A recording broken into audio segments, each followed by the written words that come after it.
What if I told you that the American Revolution was not just a battle between Britain and the American colonies, but involved a third party? Enter the Hessians, a historical enigma wrapped in the cloak of warfare.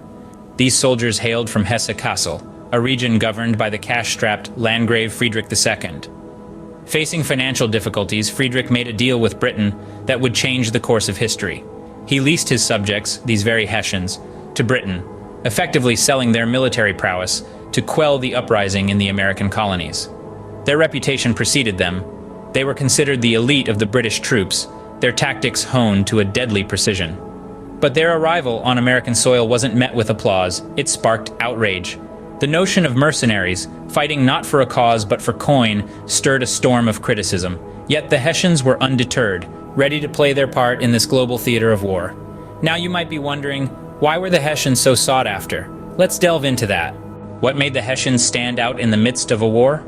Well, it was their mastery of a particular military tactic, honed through a history of maintaining a large army, that earned them the title of the elite within the British troops. Hesse-Kassel, under the rule of Landgrave Friedrich II, had developed a system akin to Prussia's cantonal system. This system was designed to ensure a steady recruitment of soldiers, a factor that played a significant role in their military prowess. Soldiers weren't just recruited, they were bred, trained, and honed into a formidable force, making them an asset for any army. In the year 1776, when England was in dire need of suppressing the uprising in the American colonies, they turned to Hesse-Kassel. A contract was drawn up, which saw the Kingdom of Hesse-Kassel providing Great Britain with a staggering 16,000 trained soldiers. This wasn't a simple act of alliance, but a transaction that helped Landgrave Friedrich II alleviate his financial difficulties. For a sum of £600,000 annually, England had at its disposal an elite force that could turn the tide of the American Revolutionary War. But what made these soldiers, these Hessians, stand out? They were considered superior to the British land force, which was viewed as second class at the time. The Hessians brought with them a level of discipline, training, and tactical knowledge that was hard to match.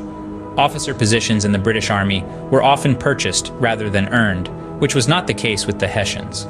They had their own officers, men who had risen through the ranks based on merit and capability. The Hessians, although led by British generals, brought a new dynamic to the battlefield, often overwhelming the Continental Army in open field battles. Their classic line tactic, a testament to their disciplined training, was a sight to behold and a force to reckon with. However, the Hessians' effectiveness didn't go unchallenged. The American terrain brought about unexpected difficulties. How did the American Revolution's challenging terrain impact the Hessians' classic line tactic? This question takes us into the heart of the third chapter of our story, the trials and tribulations faced by the Hessians in the complex terrain of North America.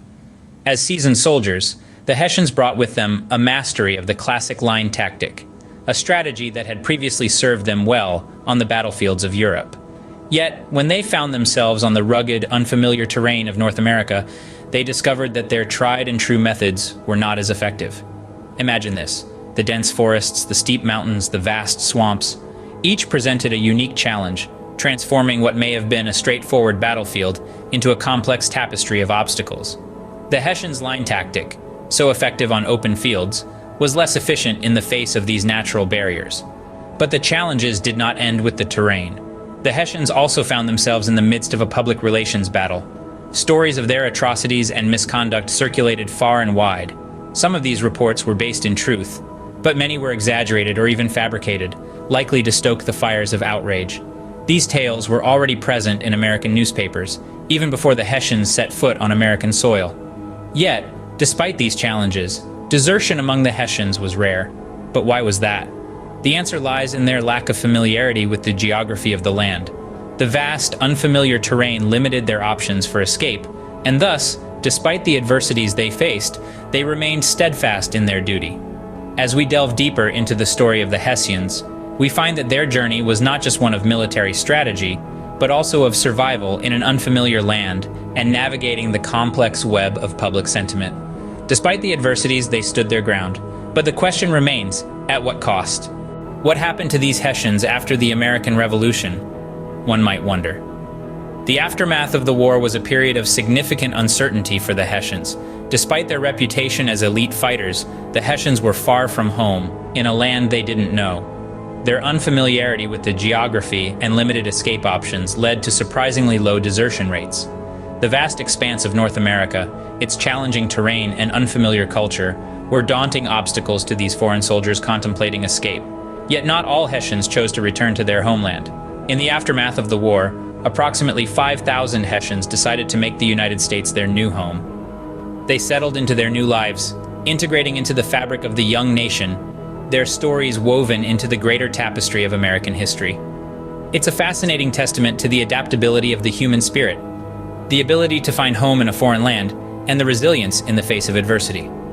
Meanwhile, those Hessians who returned to Europe brought with them unexpected companions. Some African Americans who had formed bonds with the Hessians during the war chose to follow them back across the Atlantic. In Europe, they found employment as drum majors, a unique twist of fate that underscores the unexpected cross-cultural exchanges that can emerge from conflict. The story of the Hessians doesn't end with the American Revolution. Their influence reverberated through the years, impacting both their homeland and their adopted home. Their presence in America left an indelible impact, contributing to the cultural melting pot that the United States would become.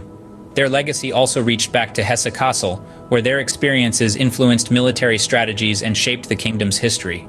The Hessian story is a testament to how war can intertwine the fates of nations and individuals alike, leaving behind a complex legacy.